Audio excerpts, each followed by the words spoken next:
Atoms are the tiny building blocks for all materials, and how atoms are arranged affects their physical properties, which is crucial to materials engineering. To give you an idea of just how tiny atoms are, about 5 million hydrogen atoms could fit into a pinhead. In the basement of MIT Nano, there is a specialized microscope able to image materials at the atomic level. This microscope is the Thermo Fisher Themis Z Scanning Transmission Electron Microscope. Here's how it works. In order to achieve an atomic resolution, the sample used must be extremely thin, 1/1,000,000th of a millimeter, or 1/100,000th of a strand of hair. The sample must be this thin so that electrons can travel through and interact with the material. Once the sample is placed into the holder, it must be inspected to make sure the sample is loaded securely and there is no contamination that could degrade the microscope vacuum.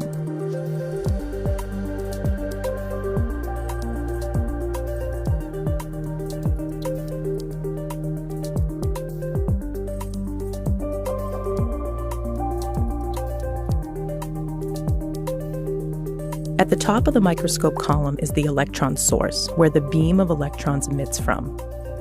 The electrons shoot out of the emitter and are accelerated to 70% of the speed of light, then focused into a small point by a series of electromagnetic lenses.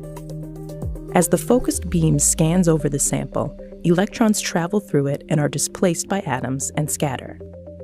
The scattered electrons are collected by the electron detector, which then assigns a grayscale value to form the image. In the control room, you can zoom and focus on particular parts of the sample to identify atom activity and collect data. The more electrons that are collected, the brighter the image. Where there are no electrons, the image is dark. This is a video of material from a magnesium-ion battery. All of the light spots we see are atoms in their predicted positions. They appear to be stationary. However, when electrons from the beam collide with certain atoms, in this case metal atoms, they provide enough energy to move the atoms through the structure. Here it is dark, then a light spot appears, and that light spot is the metal atom, jumping in and out of its position. Being able to see this sort of phenomenon can tell you information crucial to materials engineering, from the building material for bridges and airplanes to electronics and biomedical devices.